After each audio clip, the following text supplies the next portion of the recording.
They did not lose the Gospel of Thomas by accident. They gathered in a room, cast their votes, and chose to erase it from history forever. Because buried inside those 114 sayings is a single verse so dangerous that if enough people truly understood it, every church, every temple, every system built to stand between you and the divine would crumble overnight. In the year 325, the most powerful men in the known world gathered in a palace on the shores of a lake in what is now northwestern Turkey. They were not soldiers. They were not kings. They were bishops, scholars, and theologians summoned by the Roman Emperor Constantine I, and the decision they made inside that hall would shape the spiritual reality of every human being born for the next 2,000 years. They decided which words were the voice of God, and more importantly, they decided which words were not. What they chose to keep became the foundation of Western civilization. What they chose to discard was buried, burned, and forgotten, or so they believed, because nearly 1,600 years later, in December of 1945, a young Egyptian farmer named Muhammad Ali al-Siman was digging near the cliffs of Jabal al-Tarif in Upper Egypt, searching for soft soil to use as fertilizer. His shovel struck something hard beneath the earth. He knelt down and pulled from the ground a sealed red earthenware jar, almost a meter tall, its lid still intact after more than 15 centuries of silence. For a moment, he hesitated, wondering if opening it might release a demon. Then curiosity won. He broke the seal. Inside were 13 leather-bound codices, papyrus pages pressed together and wrapped in protective covers, their ink still dark, their words still legible. He had just uncovered one of the most significant archaeological discoveries in human history. Among those pages was the Gospel of Thomas, a text that the Council of Nicaea had worked so methodically to erase that most of the world had forgotten it ever existed. But it had survived, hidden in a jar, buried in the desert, waiting. The Gospel of Thomas is unlike anything in the canonical Bible you may have read or heard in your life. It contains no miracles, no resurrection narrative, no apocalyptic prophecy, no stories of walking on water or feeding multitudes with bread and fish. It is instead a collection of 114 sayings, logia in the original Greek, attributed directly to Jesus of Nazareth. No framing, no explanation, no church interpretation layered on top. Just the words themselves, raw and unfiltered, addressed directly to you, the one reading or hearing them. The opening line states it plainly. These are the secret sayings that the living Jesus spoke and Didymus Judas Thomas recorded. And whoever discovers the meaning of these sayings will not taste death. Not salvation through obedience. Not eternal life through ritual. Liberation through understanding. Through direct, personal, internal discovery. This was not the message the Roman Church wanted circulating among the masses in the 4th century. It is not difficult to understand why. To understand what made the Gospel of Thomas so threatening, you have to understand what the early church was actually building. After the crucifixion, the followers of Jesus splintered into dozens of competing communities across the Mediterranean world. Some believed salvation came through secret knowledge, through inner awakening, through the recognition of the divine spark that lives inside every human soul. These were the Gnostics, and they were everywhere in the first 3 centuries after the death of Jesus. Others believed salvation came through faith, through community, through the authority of appointed leaders who served as intermediaries between the human and the divine. When Constantine legalized Christianity in the Edict of Milan in 313 and then convened the Council of Nicaea 12 years later, he needed a unified church, not a collection of competing sects with contradictory beliefs. Unity required a single narrative, a single canon, a single authority structure, and the Gospel of Thomas fit none of those requirements. In fact, it directly undermined them all, because the Gospel of Thomas does not ask you to believe. It asks you to look. It does not point you toward a priest, a bishop, an emperor, or an institution. It points you inward. And an inward-pointing religion does not need a hierarchy to survive. The 114 sayings of the Gospel of Thomas have been studied, debated, and decoded by scholars for the 8 decades since their discovery. Some of the sayings are recognizable, echoing lines found in the canonical Gospels of Matthew, Mark, Luke, and John. But many are entirely absent from the Bible, And some are so strange, so layered, so resistant to simple interpretation that even the most accomplished biblical scholars spend entire careers circling them without reaching the center. Saying number 3 is perhaps the most foundational and the most dangerous. Jesus said, "If those who lead you say to you, 'Look, the kingdom is in the sky,' then the birds of the sky will precede you. If they say to you, 'It is in the sea,' then the fish will precede you. Rather, the kingdom is inside of you, and it is outside of you. When you come to know yourselves, then you will become known, and you will realize that it is you who are the sons of the living Father. But if you will not know yourselves, you dwell in poverty, and it is you who are that poverty." Read that carefully. Read it again. The kingdom is not in a building. It is not administered by a bishop. It is not accessed through confession or tithing or attendance or obedience to doctrine. It is inside of you. It has always been inside of you. And the path to it is self-knowledge. Not belief in an external authority. Self-knowledge. You can feel why that sentence could not be allowed to survive inside a system built entirely on external authority. If the kingdom is already inside every human being, then what exactly is the church selling? Saying number 77 pushes even further into territory that the Orthodox tradition found intolerable. Jesus said, "I am the light that is above them all. I am the all. The all came forth from me, and the all attained to me. Split a piece of wood, and I am there. Lift up the stone, and you will find me there." This is not the theology of a distant God sitting on a throne beyond the clouds, accessible only through the correct rituals performed by the correct authorities in the correct buildings. This is something far more radical. The divine is not separate from the material world. It is woven into it. It is inside the wood. It is under the stone. It is in the ordinary, unremarkable, everyday fabric of existence. Not above it, not beyond it, inside it.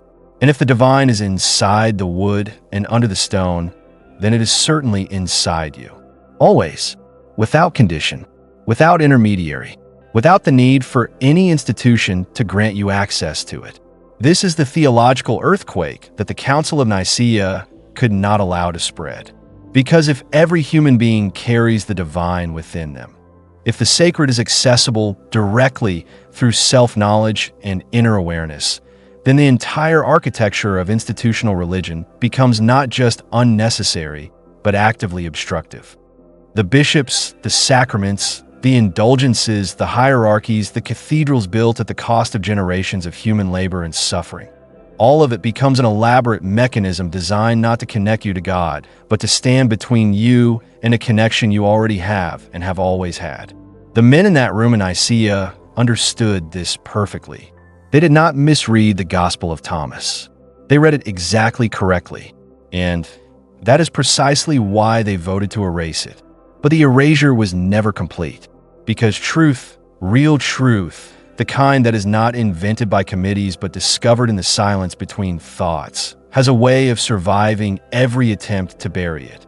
The Gnostic communities that treasured texts like the Gospel of Thomas were systematically persecuted in the centuries following Nicaea. Their libraries were burned. Their teachers were imprisoned or executed. Their writings were condemned as heresy. And yet, somewhere in Upper Egypt in the middle of the 4th century, a group of monks carefully copied their most sacred texts onto papyrus, sealed them inside a clay jar, and buried them in the earth at the base of a cliff. They may have been hiding them from the very authorities that the Council of Nicaea had empowered. They may have been preserving them for a future they would never live to see. They could not have known that the future they were preserving them for would take 16 centuries to arrive. But it did arrive. On a December morning in 1945, in the hands of a farmer who broke open a jar expecting to find gold, and instead found something far more valuable. Saying number 70 of the Gospel of Thomas contains what many scholars now consider the single most psychologically penetrating line in the entire collection. Jesus said, If you bring forth what is within you, what you bring forth will save you. If you do not bring forth what is within you, what you do not bring forth will destroy you. Sit with that for a moment. Not the version of salvation that asks you to confess your sins to another person and receive absolution from an institution. Not the version that requires you to perform the correct rituals in the correct order on the correct days. The version that locates the entire drama of human salvation inside the individual soul. What is within you? Your authentic self, your suppressed truth, your unrealized potential, your divine spark. That is the thing. Bring it forth and it saves you. Suppress it, deny it, allow systems of control to convince you it does not exist, or that it is dangerous, or that it needs to be managed by external authorities, and it destroys you. From the inside, slowly, in ways you may spend an entire lifetime not quite understanding, but always feeling. This is the saying that the system could not survive. Not because it is violent or revolutionary in any outward sense, but because it renders every external system of spiritual control fundamentally beside the point. You do not need the system to be saved. You need yourself. You need the courage to look inward, to find what is there, and to bring it out into the world. Every church, every temple, every institution that has ever claimed the authority to stand between human soul and its own divine nature has been, in the language of the Gospel of Thomas, precisely the force that prevents you from bringing forth what is within you. And what is not brought forth destroys. The scholars who have spent their careers studying the Nag Hammadi Library, Elaine Pagels of Princeton University, Marva Meyer of Chapman University, Karen King of Harvard Divinity School, have each written extensively about the radical implications of the Gospel of Thomas. Pagels, in her landmark work published in 1979 titled The Gnostic Gospels, argued that the suppression of texts like the Gospel of Thomas was not a theological accident, but a political necessity. The emerging orthodoxy needed authority. Authority required hierarchy. Hierarchy required the elimination of any spiritual framework that made hierarchy unnecessary. The Gospel of Thomas was not heresy in the sense of being wrong. It was heresy in the sense of being ungovernable. And an ungovernable spirituality is the one thing that a governing institution cannot tolerate. What would the world look like if the Gospel of Thomas had not been erased? If the Council of Nicaea had voted differently, or if the votes of 300 bishops had not been enough to silence the voices that were already being raised across the Mediterranean world? It is impossible to know with certainty. But consider the trajectory. A Christianity built on the Gospel of Thomas would be a Christianity without a priesthood, because no priest is needed to access a kingdom that is already inside you. It would be a Christianity without cathedrals, because the divine is already in the wood and under the stone of every ordinary building. It would be a Christianity without crusades, because there is no territory to conquer when the sacred territory is internal. It would be a Christianity without inquisitions, because there is no heresy to prosecute when self-knowledge is the only doctrine. It would, in short, be something so different from the institution that has shaped Western civilization for 2,000 years that calling it by the same name would be almost misleading. And perhaps that is the most unsettling thought of all. Not that the Gospel of Thomas was erased, but that what replaced it was built specifically to prevent you from ever finding what was erased. And that the system built to prevent you from finding it is the same system that most of the world still calls sacred. The jar that Muhammad Ali al-Salman pulled from the earth in 1945 did not just contain ancient papyrus. It contained a question that 2,000 years of institutional religion had worked to ensure you would never be allowed to ask. The question is not complicated. It does not require a theology degree or a knowledge of ancient Coptic or Greek. It requires only that you stop and look and ask yourself honestly, what is within me that I have not yet brought forth? Because according to the most dangerous saying in the most dangerous gospel that the most powerful men of the ancient world voted to erase, the answer to that question is not just important. It is the difference between salvation and destruction, and it has been inside you the entire time. For 1,600 years, they succeeded. The jar stayed buried. The words stayed silent. The system stayed intact. But the earth gave back what was hidden. And now the words are here, in front of you, in this moment. The Gospel of Thomas was not written for the bishops who voted to erase it. It was not written for the emperors who funded its erasure. It was written for the ones who would one day pull it out of the ground, dust it off, and recognize in its pages something that no council, no decree, and no amount of carefully organized forgetting could ever fully extinguish. The truth that was always already inside them. You're reading these words right now. That is not an accident. If something in this video stirred a recognition you cannot quite name, that feeling is not random. That is the thing within you beginning to move. Share this video with someone who is ready to hear it. Leave a comment below telling us which of the 114 sayings landed hardest for you. Subscribe to Gnostic Inner Eye so you are here when we go deeper, because what we have uncovered today is only the surface of what they buried. The next layer is waiting, and you are not led here by accident.